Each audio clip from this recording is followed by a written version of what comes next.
What's up guys, Speer here, and today I'm showing you guys how you can complete this week's weekly raid challenge that you can pick up from Hawthorne. Now this bounty is only available if you have your clan at level 4. However, it will drop raid gear because it's from the raid, and it's going to be a powerful drop as well. So if you definitely are planning on hopping in the raid and this challenge is available, I would strongly suggest doing it, as it's going to give you an extra boost in powerful gear. So if you guys enjoy this video, if it helps you out at all, do me a favor and drop a like down below, share this video with your friends, and be sure to subscribe to the channel if you're new here for more Destiny 2 content. With that being said, let's go ahead and get straight into today's guide.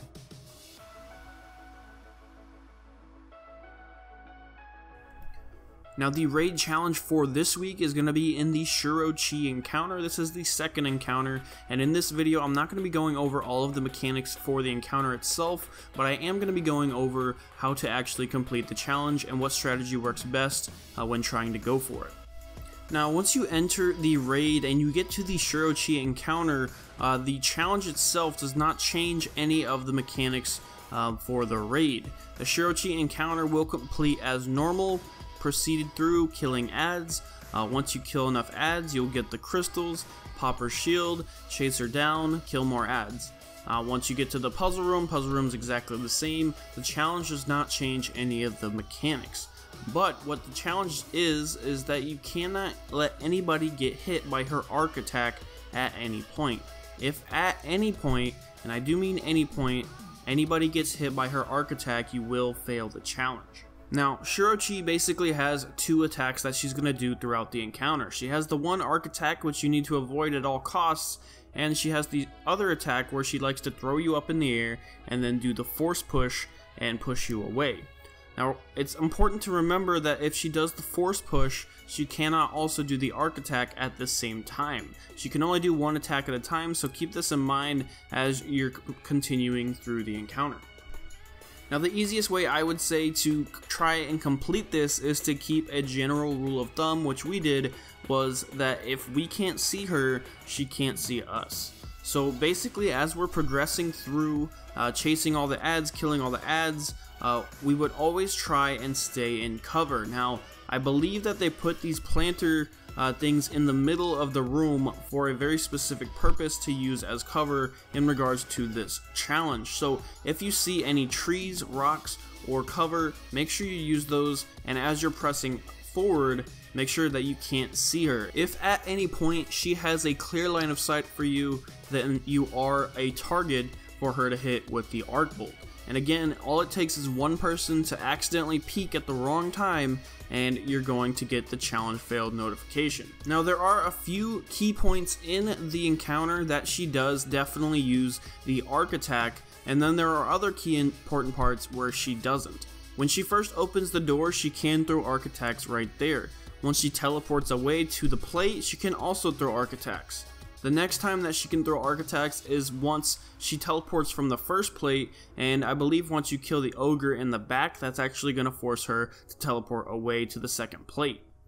Now this area right here between the first and the second plate is going to give people a little bit of problem, but if you tether and use supers on the right side and continue holding to the left side of the planters, you can actually stay in cover the entire time. Again, always keep that in mind, that if you can't see her, she can't see you. Now once you clear the second plate and you're heading into the puzzle room, she's going to teleport in front of you by the doorway. Right here, she won't actually use the arc attack, so you don't need to waste time trying to avoid her. Just go ahead and continue through the puzzle room and complete it as normal. The next area that's going to be a little bit more difficult is once you reach the second floor. There's going to be this rock that is basically going to be your main cover as you move up the steps. There's going to be the planters you can hide behind, but it is kind of an awkward angle, so try to use longer range weapons like pulse rifles and scouts, as they're going to do really well trying to complete this challenge. The next big area is once you clear the first plate on the second floor, this is another area where you're very able to get shot. There's actually a cover on the right side, or you can hug the left wall for cover as well, as long as you always remain hidden from her sights. Now continue moving on to the second plate on the second floor, and you gotta watch out for those knights on the left side. Usually I would jump up behind the knights, however I don't really want to do this going for this challenge, and I kinda got stuck here behind this pillar in a really awkward situation. Ideally you would want to be on the floor below and try to use the wall as cover moving from plate to plate. Now again, once you clear the second plate and you get ready to head into the puzzle room, she's not going to use her arc attack there either, so you're good to continue moving forward. Now once you get to the final floor, the third floor, this is where it's going to be actually a little bit more difficult.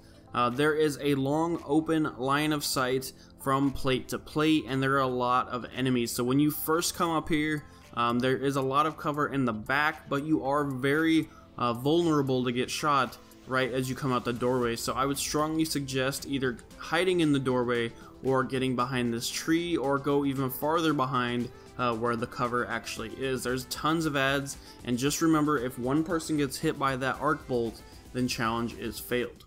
Now once you clear the first plate, the road to the second plate is a little bit more tricky. There's a huge open line sight for her to hit you with that attack. So what I would strongly suggest is, which is what we did, was stick to the right wall, and then once we get to a certain point, you can see the cover on the left side, we cross over, and then we're still in cover. Again, long range weapons work really good here because you need to continue moving forward and you need to continue killing ads. Now again, just like the normal encounter, I would strongly suggest having somebody grab the Mega Man Blaster, which is what we call it, the Taken Essence, and just make sure that you have it just in case, because everyone is going to be a little bit on end trying to avoid her Arc Blast while trying to get it completed in enough time as well. But if you go through and you made it this far and you defeat her without getting hit by the Arc Blast, then you'll get this challenge completed. You'll get the Triumph unlocked, the challenge of the Coliseum, and you'll be able to get that extra raid powerful gear drop. So hopefully this guide helps you out. If it does, be sure to do me a favor and drop a like down below. Share this video with your friends so we can help everybody complete their weekly raid challenges, and be sure to subscribe to the channel if you're new here for more Destiny 2 content. Thank you so much for watching, and I'll see you guys in the next one.